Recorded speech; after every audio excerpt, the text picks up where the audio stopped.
নমস্কাৰ সকলোলৈকে মই পদ্মজাই মোৰ জীৱনৰ আগভাগ পেজলৈ আপোনালোকক স্বাগতম জনাইছোঁ। অকণমানি এটা ভিডিঅ' শনিবাৰৰ দিনাখন এয়া ৰাতিপুৱা বাবুৰ স্কুল আছে, ফাৰ্ষ্ট ছেটাৰডে বন্ধ নাথাকে আৰু তাক এটা মেডিচিনেল প্লাণ্ট পঠাব লাগে, গাৰ্ডেনিং এক্টিভিটি আছে।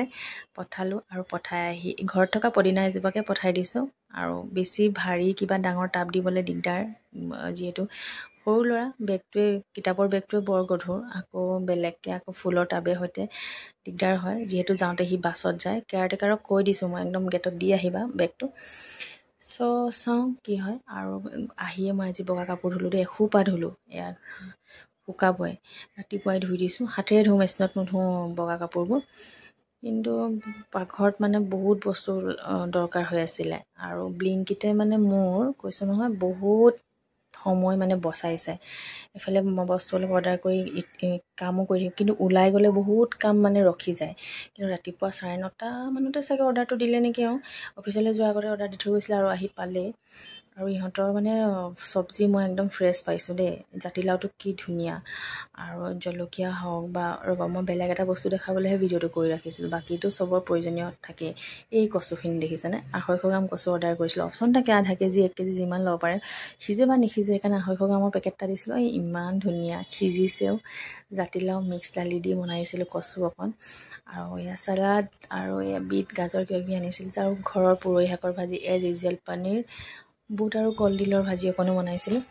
দুপৰীয়াটো অকণমান খাব লাগে ন, ফাইবাৰ হওক বা অন্য শাকজাতীয় ফাইবাৰটো থাকিব লাগে, প্ৰ'টিনটো থাকিব লাগে।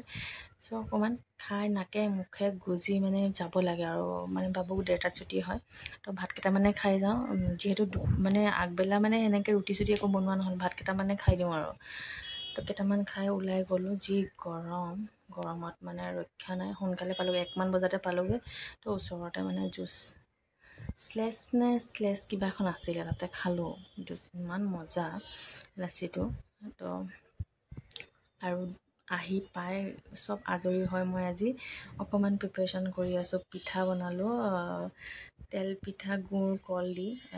ছোৱালী আইতাকৰ ঘৰলৈ যাব, মামাকৰ ঘৰলৈ যাব গৰম বন্ধত এসপ্তাহৰ কাৰণে। অকণমান প্ৰিপাৰেশ্যন, আৰু বাছত খাবলৈ এয়া আলু পৰাঠা পেকিং, যিহেতু বাছৰ পৰা নামি আৰু ক'ৰবাত খাবলৈ ৰ'বলৈ বেয়া পায়।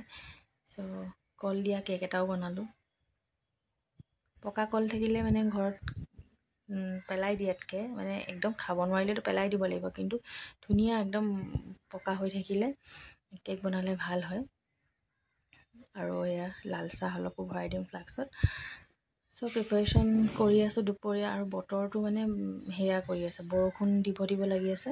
বহুত বেয়াকৈ বৰষুণ আহিলে আকৌ হাতীগাঁও ৱায়াৰলেছ গোটেই ৰাস্তাটো, হাইৱেলৈ যোৱা ৰাস্তা, দুইটা ৰাস্তাই পানী হয়। সেইকাৰণে মই পটাপট বনাওঁ। মই চাগে 3:30 4টাতে পাকঘৰত সোমাইছোঁ। কল দিয়া পিঠা বনাইছোঁ, কেক বনাইছোঁ, পৰাঠা বনাইছোঁ। আকৌ তাহাঁতি খাই যাবলৈ এক্সট্ৰাকৈ ৰুটি আলু ভাজি বনাইছোঁ।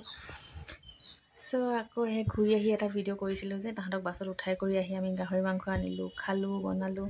তাৰপিছত ৰাস্তাতে কিবা এটা আছিলে খানাপাৰা, সেইখিনিত ৰথ যাত্ৰা কিবা সমাপ্তিয়ে আছিলে নে কি আছিলে, নিজেহে গেছ কৰিছোঁ দেই, কিন্তু ভাল লাগিলে। অকণমান ভিডিঅ' কৰি ৰাখিলোঁ। বাকী ভিডিঅ'টো শেষলৈকে চোৱাৰ কাৰণে থেংক ইউ ছ' মাছ। আজি দেওবাৰো বহুত কিবা কিবি হৈছে। মই বেলতলা বজাৰ গৈছিলোঁ, অলপ ভিডিঅ' দিম।